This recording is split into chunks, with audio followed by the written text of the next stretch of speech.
My pleasure to introduce Professor Dr. Amitava Banerjee. Dr. Banerjee has completed his MBBS, MD, and postdoctoral in clinical epidemiology, and he is currently serving our Dr. D.Y. Patil Medical College Hospital and Research Center, Pimpri, as a professor and head Department of Community Medicine.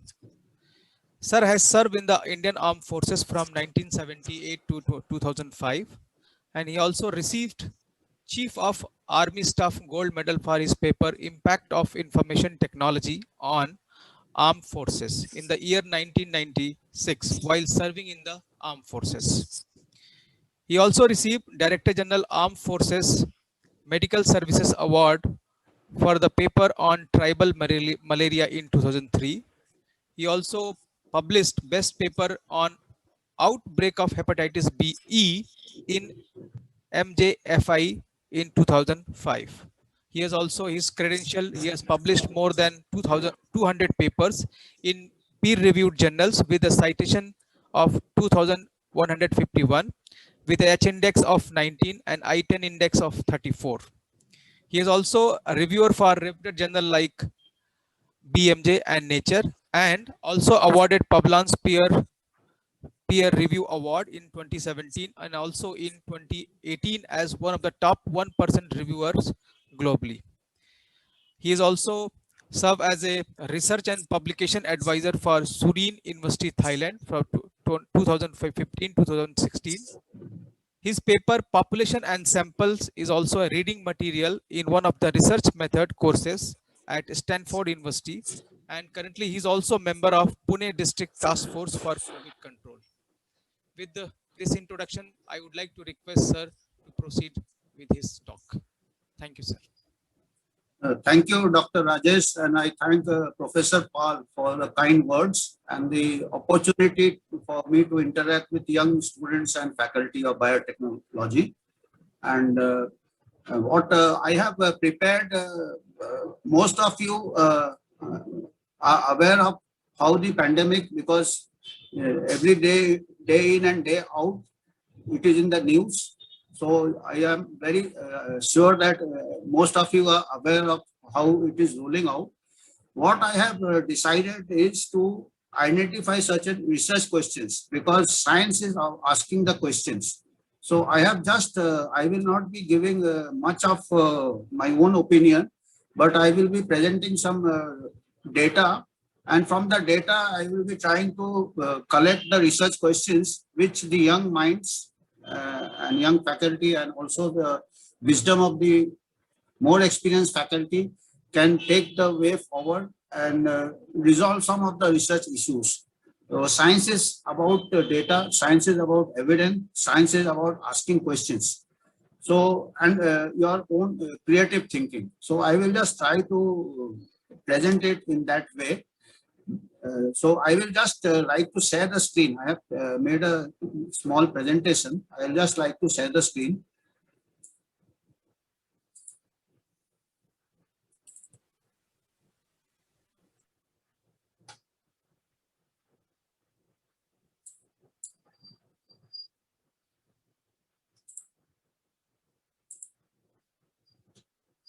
So can you see the screen?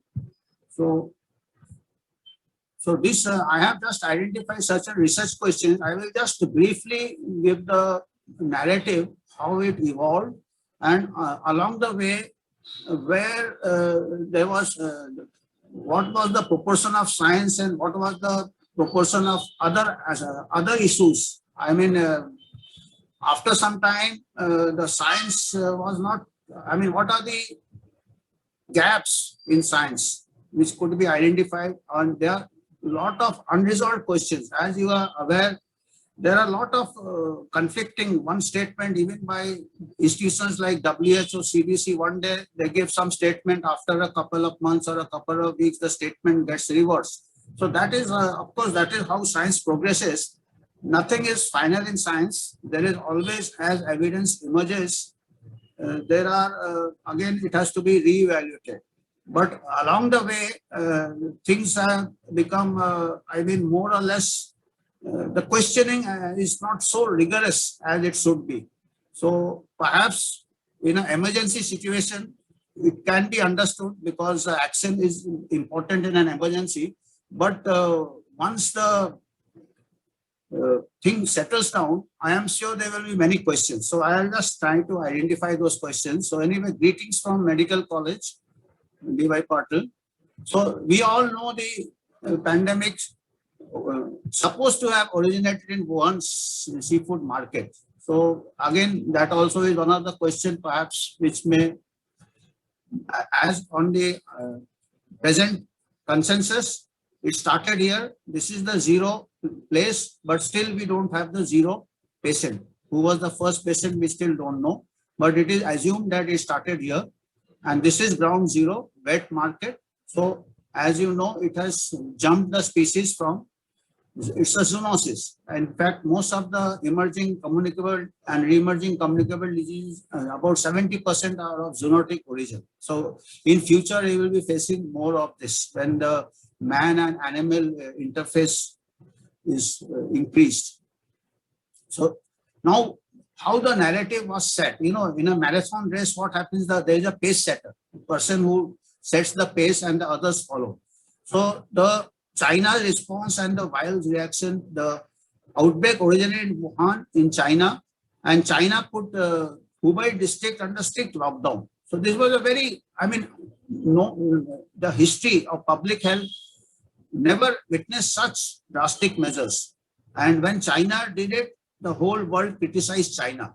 This is the way the things went. The WHO representative stated lockdown of 56 million people is unprecedented in history and not a recommendation that WHO has made.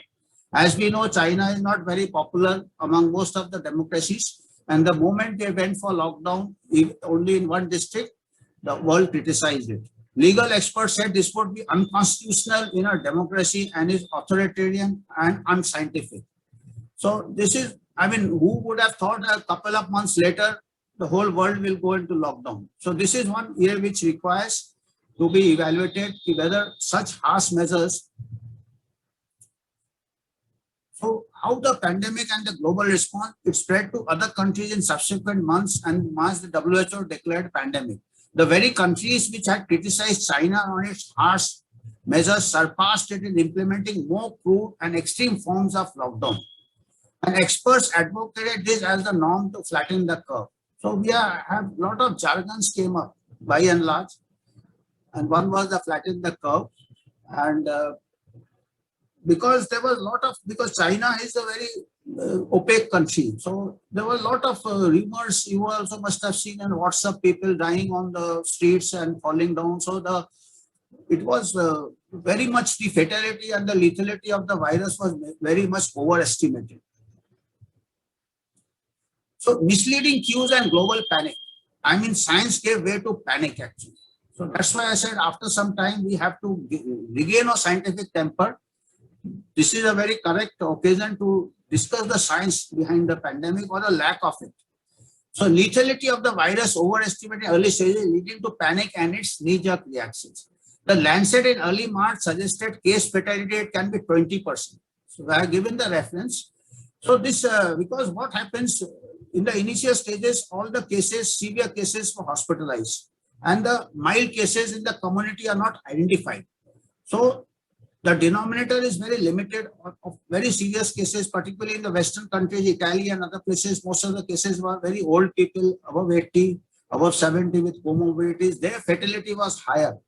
So that what extrapolated that it is very lethal. So the fatality rate has been initial. The Lancet also said fatality is 20%. Subsequent studies refine infection fatality rate as low as 0.17%. So this is one of our studies which we did in our Pimpri-Chinchwad. In Western countries, since the population is elderly, the CDC admits the infection fatality rate as 0.3, around 0.3 or 0.37. So that is much less than the 20% earlier estimates from hospital admitted cases. And in fact, the latest third round of Sero survey, national third round, it estimates that about 25% of our population must have been infected, which translates into more than 30 crores infected and with a death to date of 1.5 lakh, the infection mortality rate in India comes to 0.05%. So these are important things for policies. The infection mortality rate in India is 0.05% because of a younger population. So this is these things.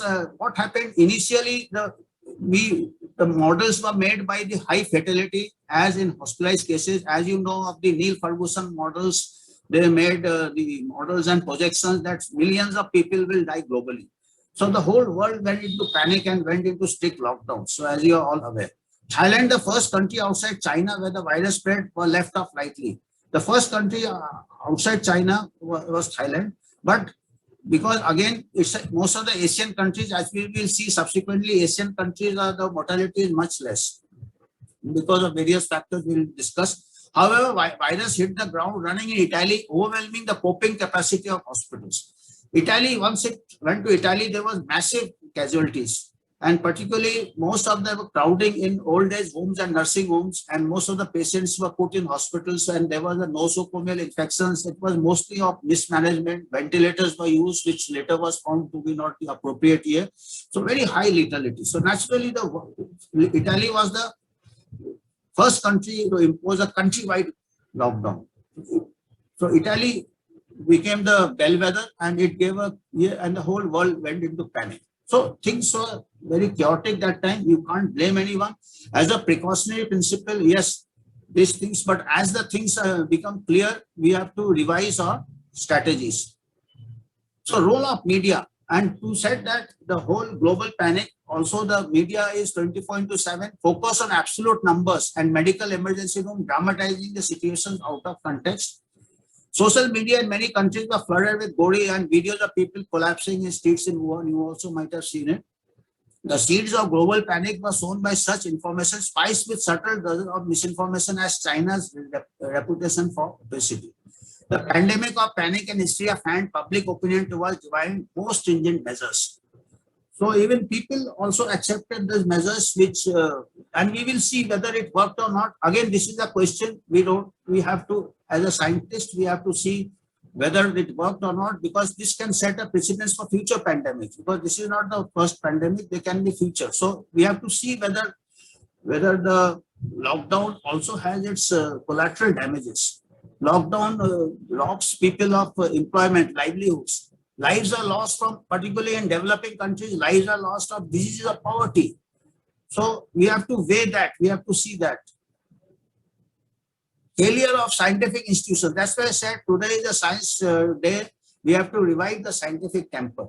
So scientific institutions of repute erred miserably. You are aware of this Imperial College model, Ferguson model, which projected millions of deaths. And prediction based on Mexican models instead of proper epidemiological surveillance and papers without peer review projected doomsday and guided public policies. So this paper was not even peer reviewed. It's just an institutional model, and this got wide publicity, and the policy was driven by that. Population similar model creates shock and awe, because the computer models, and I would like to emphasize this also, because you are from biotechnology college and you are dealing with informatics. It's a very powerful tool, but it has to be tempered with revised from time to time. These models are very good for educational purposes. These models have to, you have to work with people from other disciplines. You have to work with field epidemiologists. You have to work, you see these models projected the Italian or Western rate to all over the world. It did not factor for other, like the age demographics. It did not factor for the other obesity is coming out as a major, as we will see from the data. So when you are making the models, there are other nuances which you have to keep in mind. Among this academic and scientific anarchy, government policies took shape in even the lockdown and the social distancing and masking. There is very poor evidence, as I will see, and I will request you to yourself explore the evidence. So even these models of lockdown, social distancing and masking are again based on computer simulations, not on real world data. Whatever real world data we have got on masking, social distancing and lockdown have a very weak evidence. It's not to say that they don't have evidence. There's a very weak evidence. There cannot be the answer to control the transmission. Communicable disease are difficult to control. So these are weak evidence, but computer is very neat and clean. It takes as people are separated, people are locked down. They treat the human beings as inert units, but human beings are social animals. Just one cannot, if one has to live, one cannot insulate from the environment. So these were the deficiencies in the models. As I said, you have people dealing with informatics, so you have to keep this in mind. Real life is different from the computer simulations. It has to be,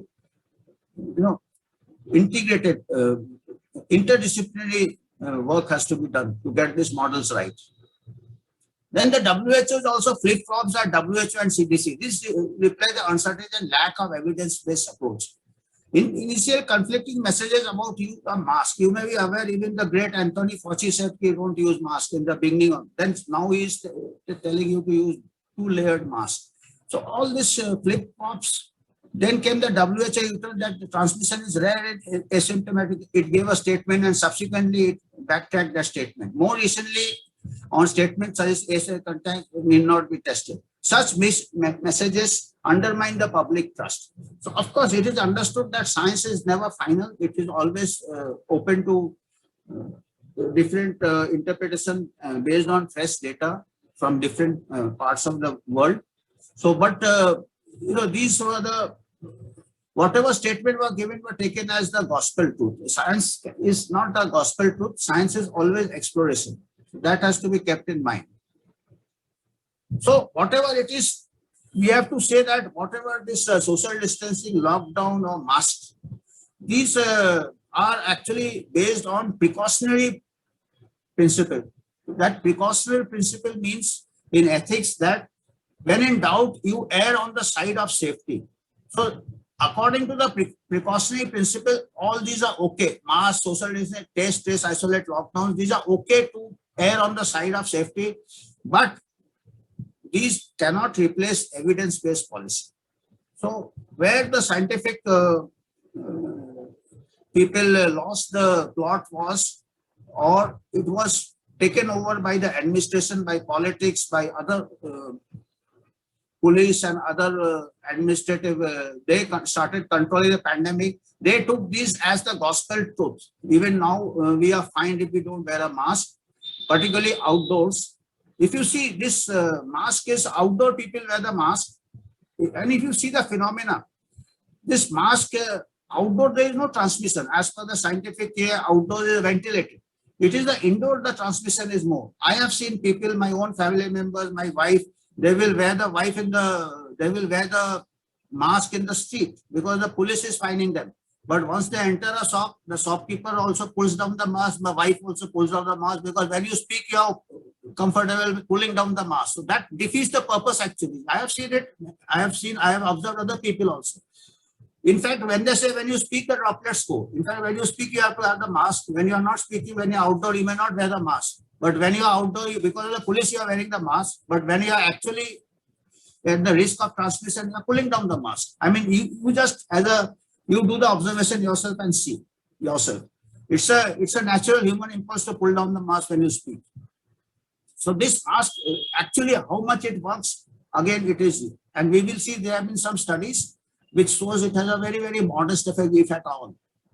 Then so similarly with social distancing and other things, people wear a mask and then they do not take care of social distancing. They think the mask will protect them. But there is no evidence social distancing.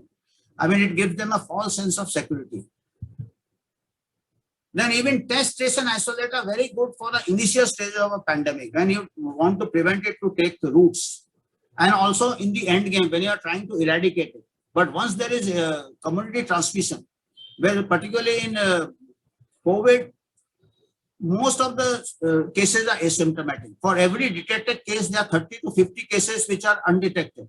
So this test, trace, isolate is just not possible, particularly in a large country like ours. So it is very good initial stages and in the end game, but in the middle game, it is very difficult. These measures should be reviewed periodically in light of emerging evidence. Then control measures are lockdown. From distribution, geographical distribution, we have got some here like Sweden and Belarus did not go for lockdown in Europe. And in Asia, Japan did not go for lockdown. The testing and tracing, Japan is having less than other countries. And Japan is a very interesting case. It has got the highest age profile, even higher than the Western countries, but still the mortality is very low. And what is the factor which stands out is they have got very low overweights. We will see in the tables, and very low fatality compared to the Western countries.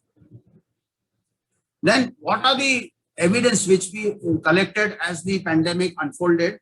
The evidence is that elderly and people with comorbidities, they are the vulnerable to fatal outcomes, particularly people with hypertension, uncontrolled diabetes, renal disease, and obesity. Obesity is coming up as a big factor. Then people who are very mild infections or asymptomatic infections are children, young adults, and healthy elderly with no comorbidities. So they are the people who are, again, here also the policy did not follow the science. We closed the schools. We closed the kindergarten. Even now we have opened only the high schools. But as for the data collected, you can go and search the literature. The children, the younger the child, the less the morbidity and mortality. There's hardly, almost touches zero. So there was no point in closing the schools. There was no point in closing the kindergartens. No point in closing even the colleges and all. And then what is the logic given is that these children will be super spreaders. From the schools, they will come home and give it to the grandmother and grandfather. Even there have been some studies which found that children, I will be quoting some studies, I will be giving references. Children do not transmit also much. That is the year, because their height is less, adults are old, they cup down. So the adults transmit to the children, children transmit less. I mean, as a public health, there may be occasional cases, that's a different issue, but when we take policy decisions, it has to be a bigger public health impact. So you see, if you can just see the history of the last pandemic was the swine flu, H1N1. There the children and the younger people had higher fatality than the elderly people. The first death in Pune of H1N1 2009 was a 15-year-old school child. That time we didn't close the schools.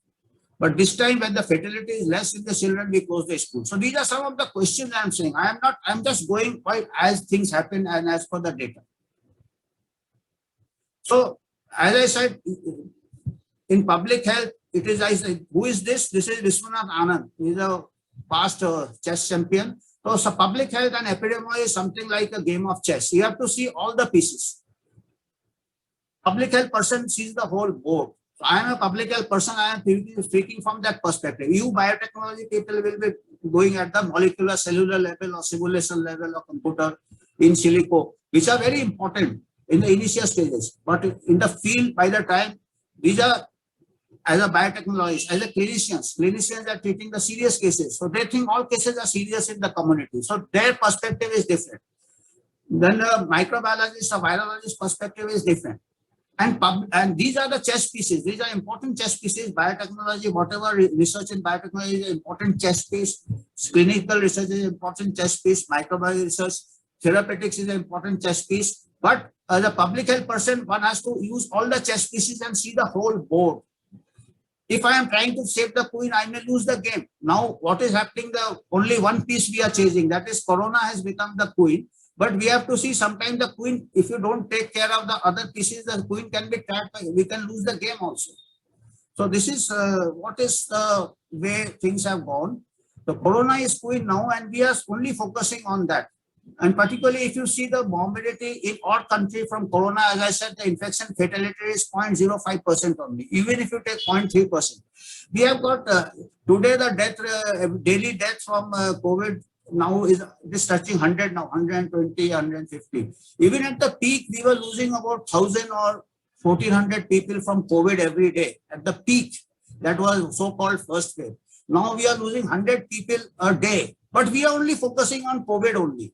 As a public health person, I am more concerned that daily, as per the data, we are losing 1,400 people every day from tuberculosis. Every day, for years, we are losing. Earlier, couple of years back, we were losing 2,000 people from tuberculosis. Now we are losing 1,400 people every day from tuberculosis die in India. 2,000 children in India die every day. Under 5 children mortality every day. We are losing 2,000 children who are dying. Traffic accidents, 500 young people die every day from traffic accidents and 10 times more disabled. I mean, COVID is a problem, I agree. But if you see the other chess pieces, And now with this lockdown and other things, restrictive measures, people are going to lose their livelihood. So more child malnutrition going to be there, more tuberculosis, malaria we are losing so many. In typhoid we have got a very effective vaccine. I keep asking my students, how many of you have got vaccinated for typhoid? Typhoid, we don't have good estimate. Like every COVID case, we are doing the swab and labeling. If we do stool sample, we may find enough carriers, typhoid carriers in India. It is estimated that we lose about 1.5 lakh people every year from typhoid, 1.5 lakh people. And even with treatment, the case fatality of typhoid is 3% because the drug resistance typhoid is coming up. Even with treatment, 3% is the mortality of typhoid fever. Whereas even if you see the case fatality rate, even the admitted cases, COVID nowadays is about 1% in India. So 3 times more the year. But we are not scared about typhoid because the data of typhoid is not being projected. So you see, in isolation, if you take any disease, it can make a panic. If you tell every day 500 young people die, no parent will give the scooter or a four-wheeler to the child on a birthday. So epidemiology and chess, so we have to see all the pieces. So now I was just telling you, if you see the comparative data, we can have some questions, why there is different. If you see the Western countries, these are the Western countries. I have taken, not to clutter the screen, I have just selected few countries from 3 continents. Western countries, Asian countries and African countries. So USA median age is about 40, Western country age of 40, overweight if you see is almost 60%. Here we have got it, here the overweight of Sri Lanka is, I think here something is missing. I mean, I'll just get I think the alignment has gone here wrong here. I'll just try to correct it and then share again.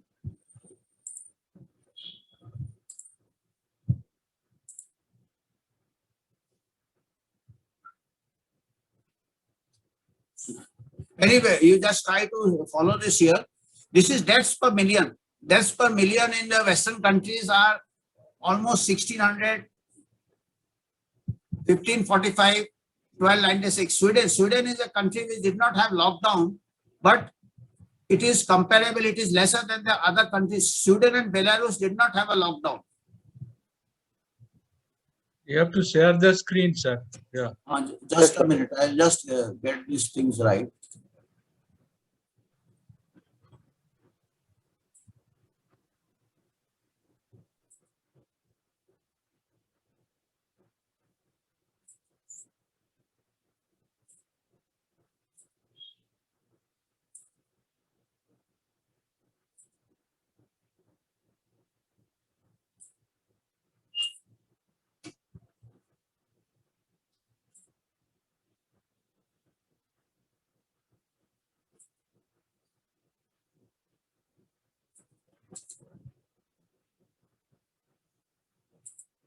It's okay now.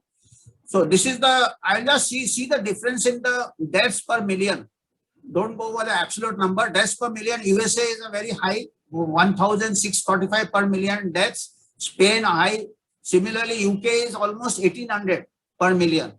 Sweden did not have a lockdown. Belarus did not have a lockdown. So this is just the eyeballing the data indicates the lockdown did not make a difference. It is the demographics and because these Western countries have a very high age profile. And if you see compared with the Asian and African countries, they overweight. This data I have taken from WHO figures. Their overweight is almost 3 times that of the Asian countries and the African countries. So overweight and the age is playing an important role. And these 2 countries did not have a lockdown and these have a lockdown, and there is not much difference. In fact, the countries with lockdown have more deaths than countries without lockdown. Similarly, if you see India is 114 per million. It has got a younger age and less obesity compared to.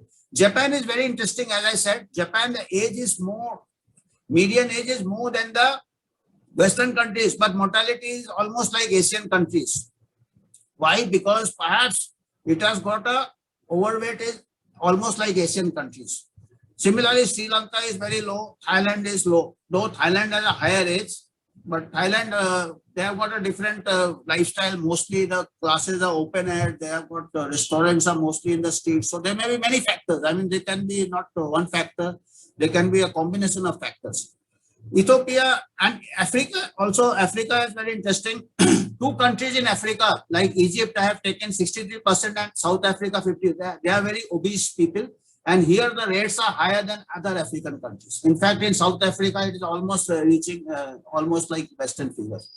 So this I have, you can take it as an exercise. You can, among the students, can divide and tabulate the data and see the difference and tabulate with overweight. So this is one here. And what are the questions which comes from this data, global variations? Possible reasons is demography, young age of Asians and Africans. Japan is an outlier, as I said, because it is a lean population, maybe less common. Obesity is 3 times higher in the West. So obesity is, then cross immunity with other coronaviruses. This is a hypothesis which is gaining ground, because most of these there are other 4 types of coronavirus in circulation, and particularly in developing countries with very congested populations. Probably from childhood, they are exposed to other coronaviruses and they have got some cross immunity. They have done some studies in Sweden. They found that people who have not been exposed to COVID-19 also have got the T cells which respond against the COVID-19. So they are this cross immunity with other corona and likely a combination of factors. So these are some of the research questions which will require exploration. In fact, I saw one paper in preprint from or Pune only. I think from National Cell Sciences a couple of months back on this other cross-immunity. I think Dr. Mande is one of the authors. Then, as I said, in epidemiology, we are gradually going to mouse click. I mean, with the informatics and all, they are good things. Informatics can help us. They are good things. It is just like when earlier we used to walk, now we have a car or we have a flight. It is better to take it. But we should know the direction where you have to go. To have the direction, we require a school-level observation and measurement at grassroots level. Like I said, when I see at the grassroots level, I see people are not using the mask properly. I mean, it just doesn't serve any purpose just to please the police. Outdoor people are wearing where it may not be required. Indoors, they don't wear it. It's not possible also. So you have to see that. And people as a reflex, they pull down the mask. Armchair epidemiology is just theoretical epidemiology, which is also good to generate the hypothesis. And mouse click mathematical models with incomplete data inputs. So what I say, mathematical models are very good, but this has to be revised with more and more data. So you have to work with people working in the field. Like we have done zero surveys, we found so many people have already got the unrecognized infection or asymptomatic infections. So they may have developed some sort of immunity. So in your mathematical model, that has to be factored in. Western countries, they have got very population density is very low. In our country, it is very high. So their models will not work in our country. So we have got a very rich resource, young people, young scientific minds. We have to collect our own data and try to find answers. And in fact, we can lead the world that way. So we need to triangulate all our methods rather than working in isolation. So this is a good thing that we have got an opportunity to interact with pure scientists like biotechnologists. Otherwise, this pure scientists working in isolation, field laboratories working in isolation, we are not pooling our resources and not getting the desired effect. Then these are the residual research questions. As I said, I would also like many questions from you, which can be, I will add to my bank of questions, because I usually, none of us, no expert can say they have got answers. I also will not give answers, but I will, whatever questions you will ask, we will discuss and I will put it in the here. So some of the questions which I have identified, as I have discussed earlier, school closes on the presumption that children act as whatever evidence available, it is on the contrary. There have been recent studies, I will just quote one study I have quoted, so which found that school children did not transmit much to adults. Then validity of RT-PCR define a case of COVID. Again, there is debatable. Again, I have given the reference. A group of scientists have given 10 queries on the validity of the RT-PCR. Because RT-PCR, I was just reading yesterday also, it can, even after weeks or months, it can just, any particle can lie and it can be picked up and come as a positive test. The person may be non-infectious. In fact, the government of Portuguese has banned RT-PCR, has said, the Supreme Court of Portuguese has said that you cannot detain a person on the basis of RT-PCR.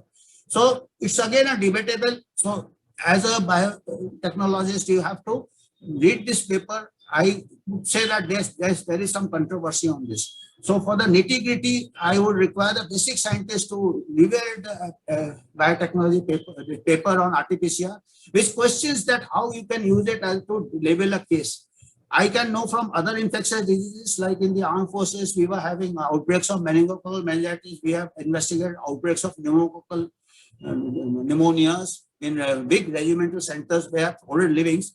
We did not, in between, we did a survey to see the carriers in the throat. Pneumococcal carriers, meningococcal carriers, about 10%, 15% we found carriers, but we never labeled them as cases. In fact, I used to discuss with the microbiologists, these are commensals. So these are commensals. Similarly, if you do staphylococcal carrier, you will find so many staphylococcus. As I said, if you do typhoid, you do stool culture, you will find so many carriers. You don't isolate them and quarantine them. They are also communicable disease.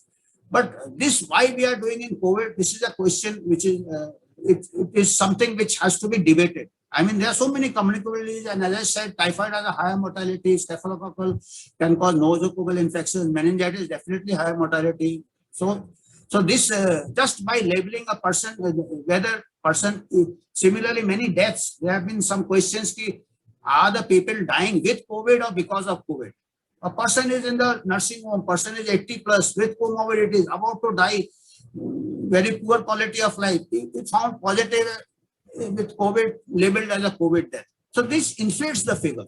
I'm not saying this is right or wrong, but this requires scientific exploration rather than anybody with a COVID test is labeled as dying of COVID. Then effectiveness of mask in preventing transmission, there is a big evidence. In fact, there is a randomized control trial. They gave every group of people fresh mask, clean mask every day, and other group, and they found there was no statistical difference. Of course, a paper took some time to get published. So it is good, as I said, as a precautionary principle, it is good. But again, we require solid evidence to make it a long time issue. Then effective lockdown, mask and social distancing. Again, I have quoted the reference at the end. Again, it has got a, and as we see the countrywide also people who went for lockdown countries with, and one has to do again a scientific study, is not only science and molecules and disease and viruses.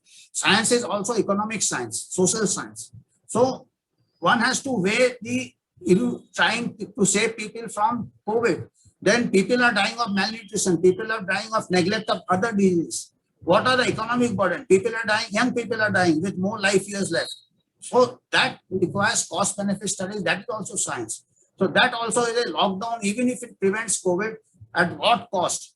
You see, it should not be as a cost more than what you are saving.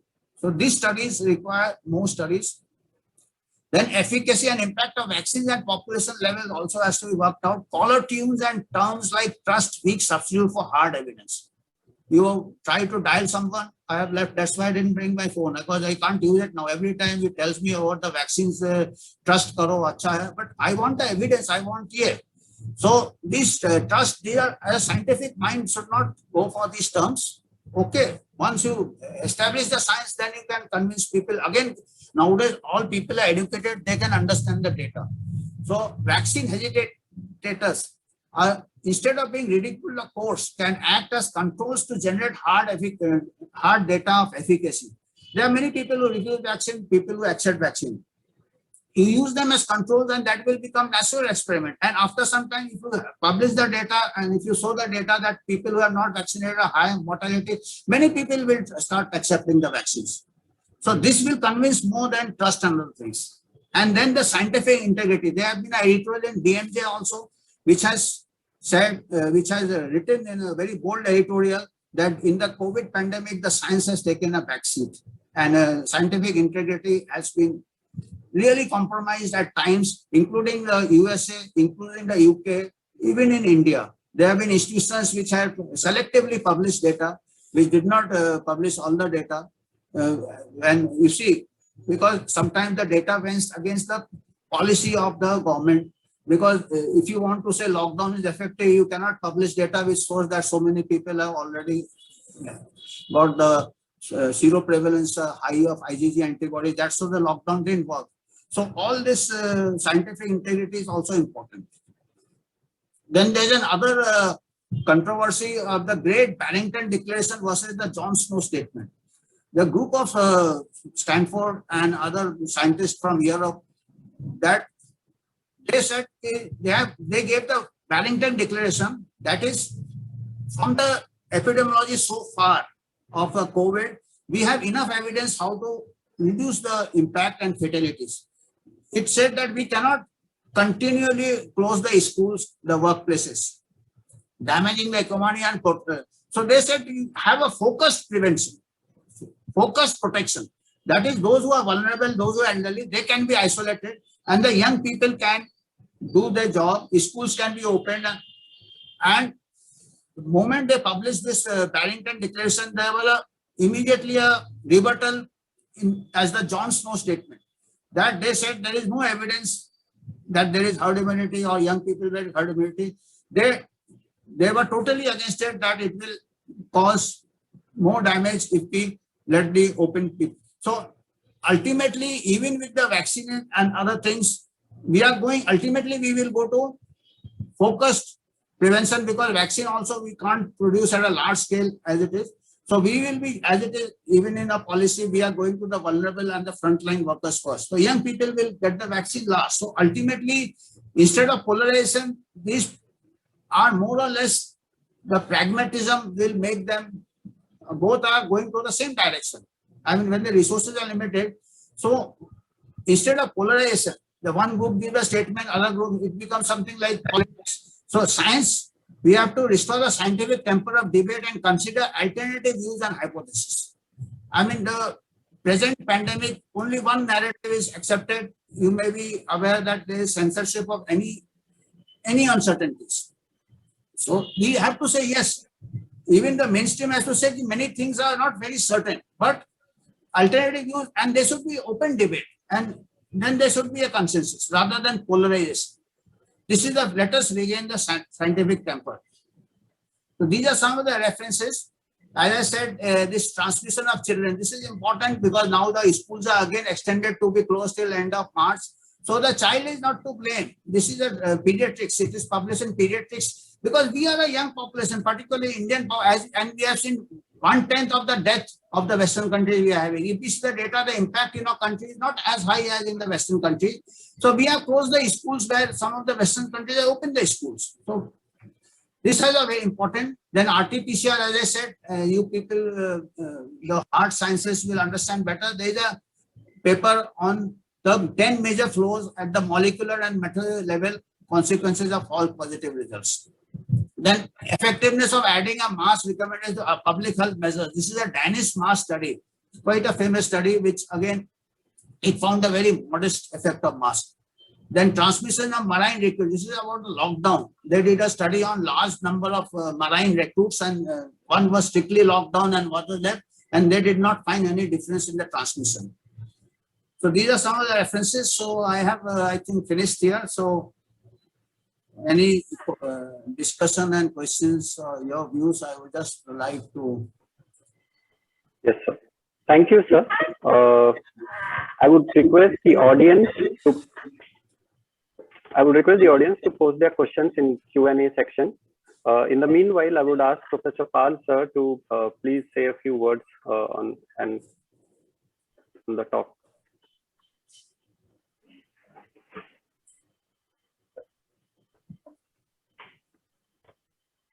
Sir, you have to unmute. Yeah. So I think it's very excellent kind of narratives on the various kinds of issues and the questions that automatically come into the minds of any person with common sense, and particularly with some information on this particular pandemic. And he has raised many questions which are very pertinent, and the research may have to be really concentrated on asking those very vital questions. As he said, that this pandemic may be not the only pandemic, there will be many more to come, which is a normal nature cycle. But in that scenario, each one should give us much more lesson accurately as compared to collecting biased opinion and biased data or screening data for the benefit of either the government or other places. I think he has really been very frank and very pertinent about some of the issues. And our young minds should be concerned about these questions. And they also probably required to participate in solving some of the questions in the years to come. May not be for this pandemic, but many more such kind of issues that might come up. With this, I think I would begin the question answer session. Since Dr. Banerjee has completed his talk at a very reasonable time, let me ask some questions to Professor Banerjee, and then the young students should ask questions. I'm initiating, I should not be initiating, but let me initiate that. Recently there has been a controversy about the Covishield in particular of AstraZeneca, and many European countries have halted the immunization procedure using this particular vaccine. There are concerns, particularly with reference to the development of some blood clotting and such issues and fatality in some cases. So therefore, they are looking at the relationship between the actual relationship between the blood clotting and the vaccination for this particular. Some people are saying the specific batches probably are causing this. And then there are many other countries also, like Canada is also thinking if they're importing from India, whether to use it or not. And that is one question.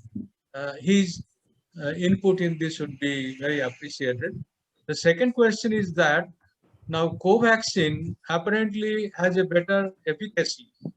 Now I would request him to elaborate or explain what is this efficacy percentage-wise, 60% versus 80%, Covishield versus Covaxin respectively. So these two are the questions that I have in front of him. Thank you, Professor Paul. These questions, I think even the manufacturers won't be able to answer. So let me try how to answer.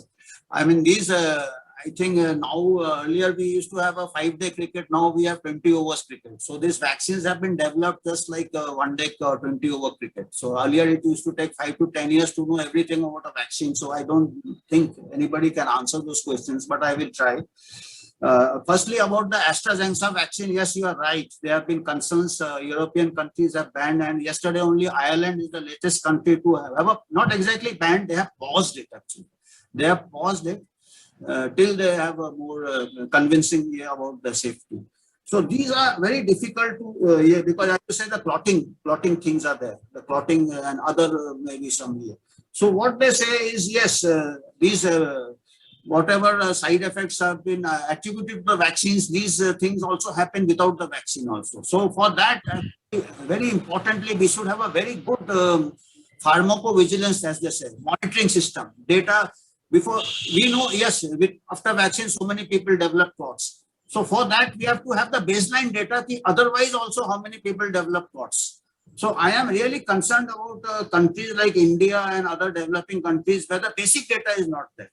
So it will be very difficult, I mean, particularly when we have got such a large population and particularly when we roll out the vaccine in the rural areas, where there is no data as such, I mean, very difficult. So I say willy-nilly we have to develop, get the data from the developed countries where the background rates, when the background rates are known and after vaccination of those rates increase, then we know yes, vaccine is the aim. So that is again, that's why I am very, very concerned that we should not roll out vaccines to a large population. And the second is that, as Professor Paul said, this Covaxin has got 70% efficacy and AstraZeneca has 90% efficacy. Again, they have, I mean, something very difficult to know what they mean by. I could not understand. I have asked many people, they could not explain. If you see today, if you see the Worldometer data today, I will tell the young people to ask these questions. If you see today, out of the millions of cases, 99.6% are the mild cases and only 0.4% are critical cases. So 99.6% today's worldometer data, I saw it in the morning, 99.6 are mild cases. That means the natural infection, mild cases, at least 99, I will survive. Even if I get it, if I am a mild case, I'm likely to be 99%, 99.6, I'm likely to be a mild case. I am not going to get a severe disease. So vaccine says कि it will not prevent the transmission, but it will protect from the severe cases. तो severe cases तो ऐसे ही 0.4% है ना, इतना benign pitch में कैसे पता चलेगा बॉलिंग काम कर रहा है बैटिंग काम कर रहा है? I mean for this we require the follow up studies. As I said, we don't have good data. As I said, there are some people who are not taking the vaccine. They are vaccine, you are calling them as vaccine hesitancy. Let them be a control group, and at least if the person wants, as it is, vaccines are limited. Because if you don't give a vaccine, they will say there is a discrimination. I did not get a vaccine. So naturally, many people are refusing vaccine. They can be a natural without any ethical problem. They can be a control group and then see for 1 year, 2 years as the disease, what is the impact. Only long-term data can only answer these questions. So you see, none of the vaccines really, if you say H1N1 vaccine, now they say now it gives 50%, 60%. So these are very difficult. Something like mask, we don't know whether it protects. Something like lockdown. Now we have the last man in, that is the vaccine. So how much protection we are getting, natural infection, how much protection, it is difficult. I mean, if a disease has got 40% fatality or 50% fatality, it is easy to evaluate a vaccine. If the disease has got less than 1% fatality or 0.3% infection fatality, it is very difficult to know which measure is working. So, I mean, this is, data is speaking. It's not my opinion. Tomorrow they label me as anti-vaxxer because I was told by a professor of medicine, you are anti-vaxxer. I said, I am not. I have taken a typhoid vaccine. I have every 5 years I take a typhoid vaccine because 3%. I am ready to take a chance with 0.4% mortality because if my system is so fragile, I may die of something else. So my might as well be COVID. Okay, thank you for the answers. Thank you, sir. Our second guest speaker is already here, so we'll just take one more question and then we will end it. So our student representatives are here. So from student side, take 4 or 5 questions at least. Okay. Students should ask questions. Yeah. Okay, sir. Okay. So student representative Miss Irsia and Mr. Keshav, you can ask questions from student side. So please put forward your question. Hello everyone. Good morning, sir. Good morning, everyone. So we have got some questions in the Q&A session. So the first question is home quarantine necessary for asymptomatic COVID patients? If yes, what should be the right way to maintain it? A good question. Actually, theoretically, as I said, everything is working on that you have been able to identify all people. In a disease like COVID, where 30, 40 times outnumbered those detected cases, you are quarantining one asymptomatic person whom you have identified. For that person, there may be 30 who are not identified. So you will be just making very little impact on the community transmission. So home quarantine, if I am not the policy maker, but for asymptomatic person,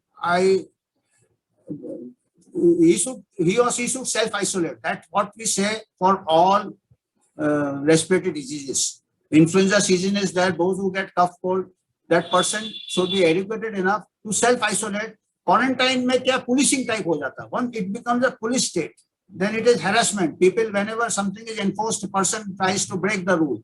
So asymptomatic, it is okay as a policy, but I feel in a communicable disease like COVID, where the asymptomatic cases outnumber the symptomatic cases, it will not have much impact on public health transmission. Irsia, can you turn on your video, if possible? Yes, okay. sir. Also put forward the second question. Next question. Okay, so the next question is, can a pandemic ever be eradicated? Can you stop a tsunami? I mean, let us talk about it. It's a natural disaster. I mean, this time humans have tried to do it, and I think they have caused no collateral damage. We're trying to stop it. You see, not even forget about pandemic. Only one disease in history has been eradicated, that is smallpox. It took 100 years after vaccine. You got it. So this eradication is a very, you have not been able to eradicate polio, you are still struggling with it. And you see how we could eradicate smallpox in 100 years, because there were no asymptomatic cases. I was just saying that when there is asymptomatic cases, it's very difficult to eradicate anything. Smallpox, there was no asymptomatic cases, firstly. Secondly, there was no sophisticated test required to diagnose smallpox. Just the lay person could identify smallpox, and the person, naturally the social distancing and isolation used to be easier when you don't have to have so many resources. And then of course the vaccine was very efficacious. Otherwise, it's very difficult. It cannot be, if you are trying to do it, you are just, you are elephant chasing a cat, which is likely to fall off the cliff. You have made it a year which, other thing which I wanted to say on this was like vaccine. We are placing so much hopes on the vaccine. We have to be a little pragmatic. We have got a vaccine for tuberculosis, that is BCG, for so many years. And as on today, the data in India says that BCG vaccine has got zero efficacy, but still we are giving it. So if you cannot have developed a vaccine for BCG, which is killing almost 1,400 to 2,000 Indians every day, we have BCG vaccine, you have not refined it. So anyway, let us hope this with biotechnology and precision development and precision technology. Perhaps I am not very conversant with such technology, but I suppose this technology can reduce the time of development of a vaccine, but only time can tell. But this asymptomatic cases, very difficult to eradicate. Yes, sir. So in continuation with this question, there is a question called, this is not the first epidemic or pandemic, and it won't be the last.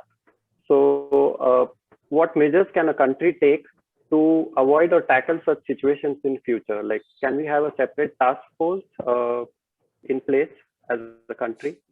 We have to have a better definition of pandemic. In fact, there are a certain group of evidence-based medicine which says this cannot be, this definition of pandemic. If you just see, the WHO is very vague on what is a pandemic. A pandemic is something which should kill young people. A pandemic is something which could kill healthy people. The COVID is killing elderly people, people with comorbidities. It is not killing young people as much. Again, if young people are dying of background disease otherwise, if you just link it with the COVID, you will inflate the data.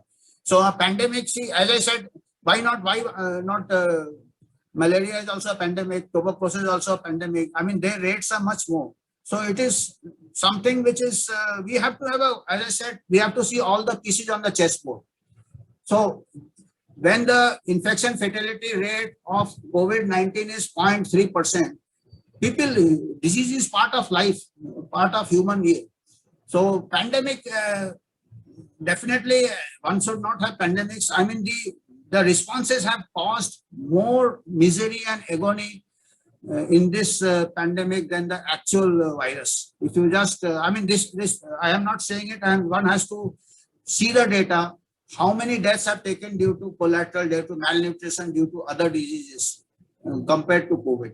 Then only, as on today, there are 4,000 or 8,000 deaths of COVID globally. Every day in India, there are 25,000 deaths. 25,000 people die in India every day. COVID, 100, 200 are dying. So if you see the, I mean, people are dying. It's a part, we have to reimagine our mortality. It is how you project the data. I mean, data scientist, you have to project all the data together. Okay, sir.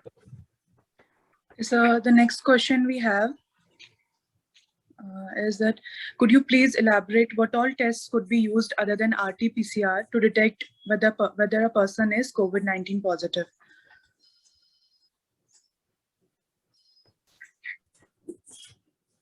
RT-PCR is the, I think that we shouldn't have a two-order test. It causes more misery.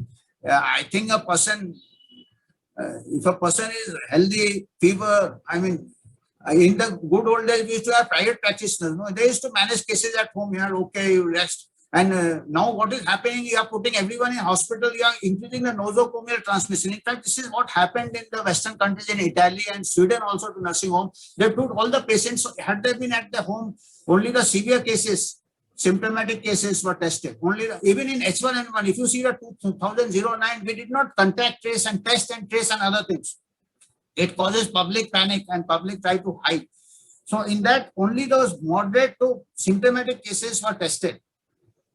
And we don't have, just to give the supportive treatment and whatever test, the virologist will answer, I think, whoever is your. See, test may always, there are false positive and false negative. So they cannot be a perfect test. In fact, if you read, there is an article, BMJ article, as the cases come down, the false positive becomes an issue. If you see today, even if you take as a conservative estimate, in fact, some people say that the false positive or RT-PCR can be higher, almost 5 to 10%. But let us say on a conservative estimate, the false positive rate of RT-PCR is 1%. Let us assume 1%. It is much more than 1% false positive. India is doing more than 10 lakh tests every day. So if you see 1%, 10 lakh में से 10,000 false positive you will get, and अभी 20,000 10,000 cases बता रहे हैं daily, तो उसमें से आधे तो आपके false positive निकल जाएंगे. So you don't get a correct picture after a certain time. It is very good in the initial stages. Dr. Banerjee, the question they wanted to know which other tests are there and how important they are vis-a-vis the RT-PCR. Like you nowadays they are doing the X-ray chest, and from the X-ray shadows also they have got some. But again, those are debatable things. X-ray, chest X-ray, and other things have come up. So I am not a clinician, so for me, the person is healthy and he can walk and run. I think he is okay. I am just an old timer. So I am not very conversant. You can ask a virologist friend, and I have tried asking, they can't answer even RT-PCR. So we'll have one final question. So we are running out of time. So one more question, Irtia, from the students. Okay, sir. So now we have an interesting question. So it's that what might be the reason for increasing number of cases in Maharashtra as compared to other metropolitan states? That's a very good question. I think Maharashtra and Kerala have been too sincere in imposing lockdowns. We had the largest lockdown, and Kerala also. So you cannot prevent the inevitable. You can only postpone it. So large number of young people might have been left vulnerable. Other states have been mingling and mixing, so they must have developed herd immunity faster.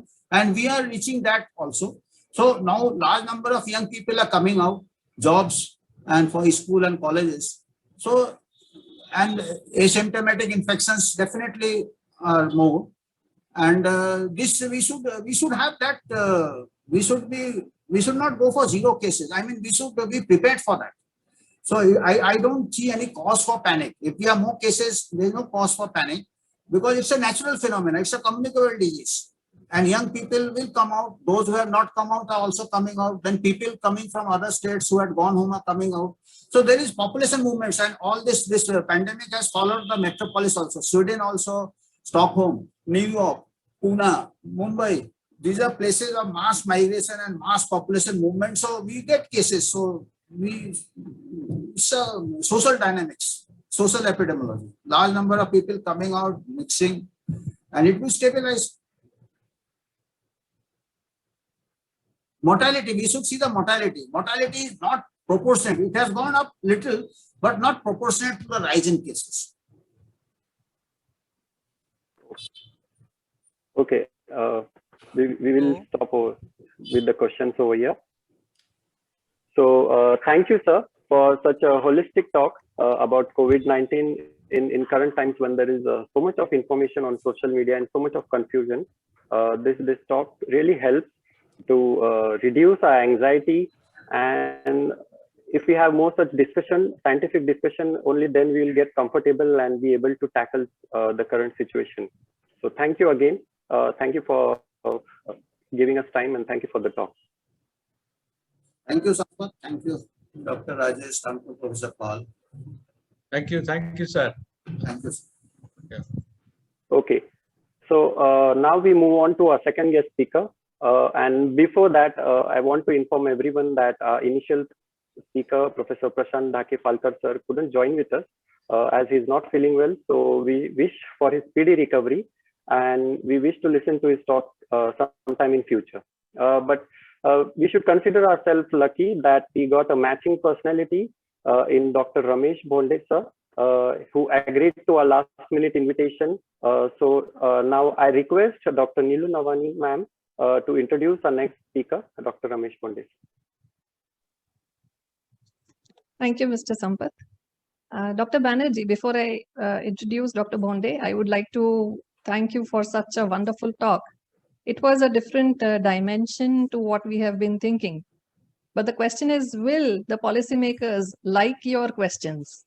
They never like me. They never like me. Nevertheless, these questions are very important, which they must consider while taking the decisions. So congratulations once again. I am just tolerated on the task force somehow. No, absolutely. I think there must be more people like you who should come forward, and all of us have these questions in mind.